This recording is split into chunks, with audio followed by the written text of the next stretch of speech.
Eu só confundi o que eu falei, é da Torre de Babel, não do dilúvio. Quando eles constroem a torre depois do dilúvio, Isso, aí posso. Deus fala, desçamos e confundamos a língua, ele fala, por quê? na torre, Senão não haverá nada impossível para eles. Eu falo, caramba, Sim. eles Eles estavam fizeram fazendo a torre justamente por conta do dilúvio, né? Com a torre, não tem mais como abstrato nos abocanhar. A gente se encontra com aquele ponto de encontro ali, a gente cria em cima da realidade. É aí que eles falam, pô, se eles se reunirem, lembra, ponto de encontro, criação de realidade diante da dança dos átomos, se eles se encontrarem ali, não tem como combater eles. E eles falam tudo no plural. Eu expliquei tudo isso já aí aqui na escola. algo E eles poderosíssimo. continuaram existindo pós-dilúvio. Uhum. Aí eles se vangloriam, dizendo, tá vendo? Não conseguiram matar a gente. Sobrevivendo. Sobrevivemos. Só que não foi isso, é porque existe algo chamado precedente bíblico, né? Uhum. Então uma coisa que aconteceu poderia continuar acontecendo. Não é que né? eles sobreviveram. E eles também, não é que eles têm o poder de reproduzir, né? Então, acho que eu já falei isso aqui antes, né? Súcubos íntegros, né? Então, ele só transporta a célula germinativa e tal. Inseminação artificial. Isso, uma inseminação artificial, né? E aquela energia, digamos assim, dessas entidades criou esses seres híbridos muito inteligentes, né? Muito sábios e começaram... Não é bem isso, eu já não devia nem falar aqui, né? Vou explicar melhor esse negócio da separação, já expliquei uma vez. Do porquê disso. Caramba, eles não morreram no dilúvio, então eles sobreviveram, né? Teve um desdobramento depois de algum tempo. E fala, vamos erguer agora essa torre aqui para que Deus não afunde a gente com um dilúvio de novo. Porque Deus conseguia afundar e matar aquilo que era injusto. Os homens se atacando. Era fácil destruir homens errôneos que se destruíam ali, né? Agora, homens unidos para construir algo em comum, tinha uma honra, um amor ali. Então não dava simplesmente para destruir eles. Deus não chegou e destruiu. Deus foi e confundiu eles. Entende? Aí cada cor, cada deus, não conseguia mais falar com o outro do mesmo jeito. E não podiam mais combater a luz. Entendeu? Já tô falando demais já. Depois eu vou falar melhor para membro. Isso aqui já falei antes. Posso entrar mais em detalhe.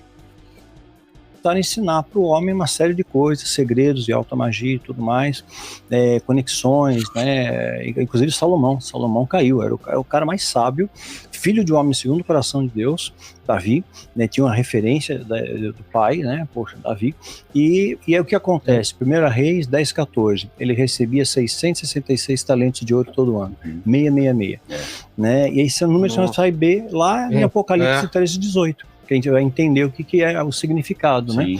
Mas ele recebeu lá. E o ouro é extraído. E outra, ele salvou ali o cristianismo, né? Ele foi o único que teve coragem de enfrentar, serviu de testa de ferro de sacrifício ali para encarar um desdobramento com ele mesmo, entre vermelho e azul, com Maomé II, já fazendo aquele inferno, que teve uma conexão com Maomé, um desdobramento, já expliquei também, ponto luciferiano, e Cristo do outro lado, unindo os dois lados, né?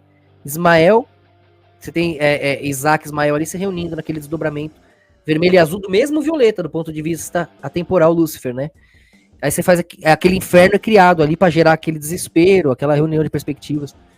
Eu já falei sobre isso, vou falar mais para membro também, porque é coisa profunda aqui, sei lá. É sazonal, não é linear. E era todo ano a mesma quantidade, né? Era proposital o número. Proposital. Né? E logo depois ele cai. E interessante que ele pede sabedoria para Deus, e Deus diz que, além da sabedoria, da riqueza, né? E diz que ele vai dar uma sabedoria para ele acima dos egípcios. Está escrito na Bíblia. Então é interessante que a própria Bíblia diz que os egípcios tinham um conhecimento fantástico. Até hoje tem muito mais perguntas. Muitos mistérios aí não resolvidos. Né? Sim, muita coisa não explicada. Né? Não só tem pirâmide no mundo inteiro. Quer dizer, quem que ensinou a forma piramidal, povos tão diferentes, tão distantes. Sem conexão entre um e outro. Tem até aqui no Brasil, né? Lá na floresta amazônica tem, né? Hitler se interessou por isso, mandou. Verdade, teve expedição aqui que o Bigode mandou para copas para ir para ver. Ele era xereta com essas coisas, né? Então, xereta com essas coisas, coisa dele. Muita coisa que começou a acontecer. Aí o que acontece? Né, eles estão dizendo que eles vêm dessa linhagem, né? Então eles são uma raça especial. É como se fosse aquela ideia dos merovingios lá no Dan Brown, né? No Código da Vinci. Ah, né? sim. A linhagem de eles vêm numa linhagem. Tem a ver com essa Só ideia. que é uma linhagem profana, né? Então, Entendi. como não seria o tipo o Priorato de Sião, né? Que supostamente era de Jesus, protege Maria Madalena. Isso, que é uma heresia, né? Mas eles criaram uma linhagem profana. Né? Então quem tem tipo essa uma linhagem concorrente, né? Então tem alguns elementos ali que eles conseguem tabular, saber se você tem aquela genética, né? E esses grupos fazem parte dessa elite global, porque eles se consideram mais inteligentes, mais espertos, mais sagazes, né? Entra aquela história do sangue O negativo também? O negativo não tem uma explicação pro O negativo, né? É um Científico. mistério ainda. Ah, é? Não O sabe de negativo onde não tem veio, uma né? explicação. Né? Cientificamente não se sabe. Né? Mas é um sangue Porque o universal. macaco tem, né, o positivo, aí o negativo não tem, como eles partem da teoria da evolução, não faz sentido, né? Não faz sentido. Aí bom, voltando. É. Aí o Trump vai voltar, tá? Já fica adiantado aí pra você. Trump volta, ele Gravado volta. nesse podcast. Ele Já se volta, conforma na com isso. boa, ele volta, não adianta. O povo tá querendo que ele volte. Tá um também. clamor, né? Eu fiz uma live com um jornalista, né? E ele falou: não vai voltar, porque Vai ser preso. não estão deixando ele, estão impedindo ele de se candidatar, até de ser. E de repente passou 2 semanas, liberaram Reverteram ele. tudo. Mas eu já faz parte da agenda, né? Sim. Ele tá lá e Israel gosta muito dele.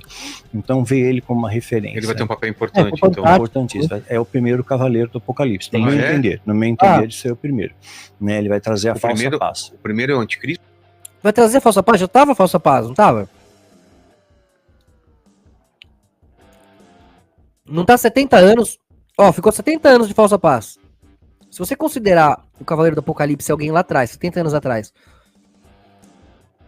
que vem escondido, vem pela paz, mas tá atacando ali, talvez tenha ficado 70 anos em paz, falsa paz, como ficou até agora.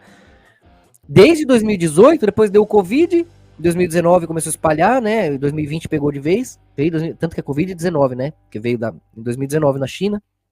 Antes já tava umas crises lá, H1N1, não sei o quê. Tava uma loucura, nunca mais parou, né?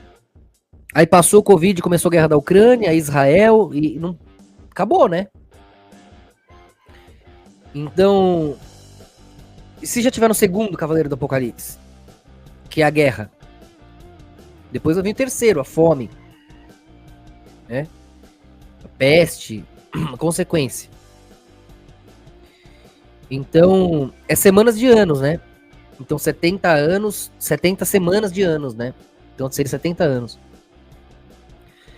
Então, teria 3 anos e meio de tribulação. Aí rompe esse pacto entre Israel. E a gente entende, a gente vê esse pacto. Nós aqui na escola, a gente vê uma falsa Israel aborteira com pacto com falsos cristãos defendendo isso sem saber. A gente tá vendo esse falso pacto estranho aí. Mas o mundo não vê. O mundo pensa, eu sou cristão, defendo Israel, Netanyahu.